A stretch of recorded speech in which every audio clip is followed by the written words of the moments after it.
안녕하세요. 인사이트 멘토 박정혁 대표입니다. 오늘은 여러분과 함께 대학원 진학을 고려한다면 자신의 수준 파악이 먼저라는 제목으로 이야기 나눠볼까 합니다. 영상을 시작하기 전에 중요한 공지 두 가지 먼저 말씀드리겠습니다. 첫 번째, 이 영상은 인문사회계열, 상경계열을 포함한 소위 말하는 문과계통의 대학원에 진학하시는 분들에게 해당되는 내용입니다. 이공계 쪽으로 진학하시려는 분들은 이 점을 참고해서 봐주시기 바랍니다. 두 번째, 가끔 자신의 출신 학교나 스펙을 쭉 적으신 다음에 그냥 무료로 저에게 스펙 평가 부탁드립니다. 예를 들면 뭐 이 정도 스펙인데 이 대학원 가능할까요?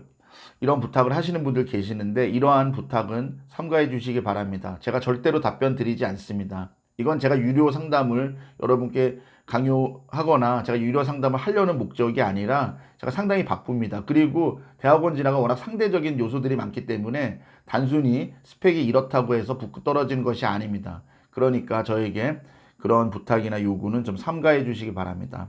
그러면은 오늘의 본 내용을 돌아와서 대학원 진학을 고려하기 전에 뭐부터 파악을 해야 되나, 특히 말씀드리는 자신의 수준을 어떤 식으로 파악을 해야 되는지에 대해서부터 세 가지로 말씀을 드릴까 합니다. 첫 번째, 출신 학교와 학점부터 냉정히 평가해 주시기 바랍니다.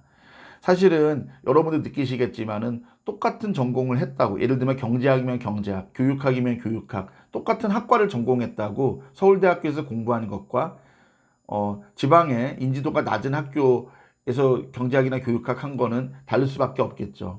상위권 대학으로 갈수록 더 깐깐하고 더 우수한 학생들이 경쟁을 하기 때문에 좋은 학점을 받는 것은 현실적으로 쉽지 않습니다. 반대로 인지도가 낮은 학교에서 좋은 학점을 받는 것은 상대적으로는 수월한 편입니다.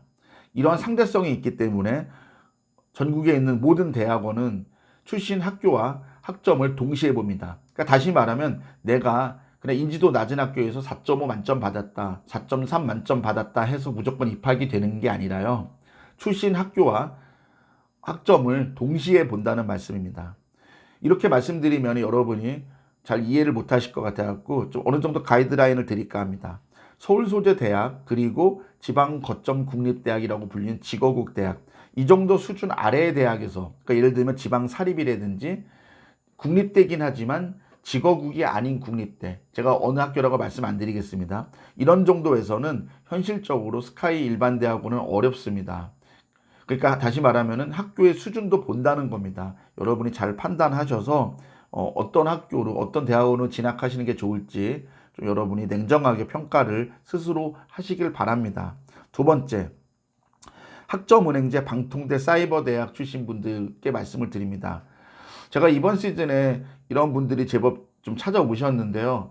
사실 이렇게 상담을 하다 보면 안타까웠던 게 많습니다. 자신의 수준을 너무 파악을 못해요. 물론 이분들 중에서는 진짜 공부도 잘하셨고 정말 해외 명문대학까지 다녀본 분들인데도 뭐 개인 사정이나 가정 형편 때문에 못 마치고 들어와서 학점은행제로 학사를 하는 분들도 계시고, 반대로 진짜 공부에 흥미가 없어갖고 학점은행제를 하시는 분도 계십니다. 또 뭐 천차만별이죠. 문제는 뭐냐면은 학점은행제다, 방통대다, 사이버대다, 이런 그 형식이 문제가 아니라 여러분이 냉정히 좀 파악했으면 좋겠어요. 근데 제가 보기에는 실력이 많이 안 되는 분들, 그리고 공부에 많이 소질이 없는 분들인데도 무조건 높은 학교를 가야 된다, 나는 이 정도 아니면 안 간다라고 가끔 좀 떼를 쓰는 분들이 계세요. 좀 냉정하게 좀 판단을 하셨으면 좋겠습니다. 실제로 이번 입시에도 경쟁률과 무관하게 이러한 출신들을 꺼려하는 대학원들도 실제로 저는 여러 케이스를 봤고요. 또 교수님들 따라서는 뭐 꺼린다까지는 아니지만 이러한 출신들의 그 수준을 좀 못 믿겠다, 나름대로 자기들이 정보가 없으니까 파악이 안 된다, 이런 식으로 피드백을 면접 현장에서 주신 교수님들도 제법 계시다고 들었습니다. 그러니까 이러한 출신 분들은 무조건 뭐 꿈을 꺾는다, 목표를 낮춰라라기보다는 좀 현실적으로 여러분이 좀 생각을 하셨으면 좋겠어요. 자, 이렇게밖에 말씀을 못 드리겠네요.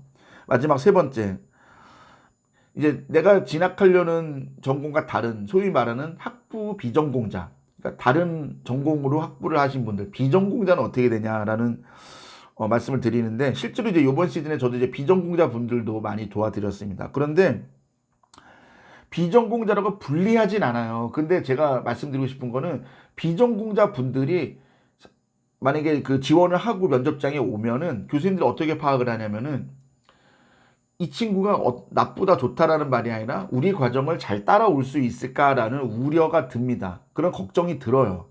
근데 그 물음표에 대한 우려나 두려움이나 걱정을 좀 부식시켜 줘야 되는데 그런 거를 많이 못 준비하시는 것 같아요.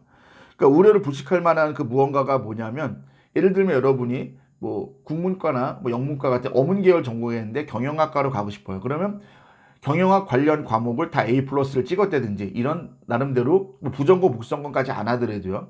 그런 주요 과목들에서 좋은 학점을 받는 거 이런 것들도 좋은 포인트인데 그런 노력도 안 해보고 나 비전공자인데도 가고 싶어. 나 열정은 뜨거워. 이런 식인 거예요. 이래 갖고는 교수님들의 그런 우려를 부식시키기 어렵습니다. 그리고 그럴 수가 없고 이미 졸업을 해버린 후에 비전공으로 다른 쪽으로 대학원을 가신다면 관련한 경력이 있다든지 아니면 이거를 뭔가 교수님들이 그 물음표를 지울 만한 관련 경력이든 뭐가 됐든 있어야 됩니다.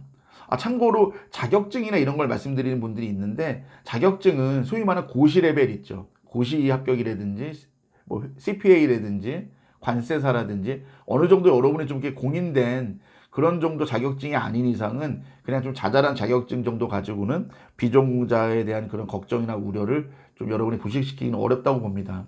일단 기본적으로는 학업 능력이 있어야 돼요. 비전공자로 분리하지 않습니다만 여러분이 뭔가는 노력을 하셔야 된다 이런 말씀을 드립니다. 일단 제가 준비한 내용 여기까지입니다. 고맙습니다.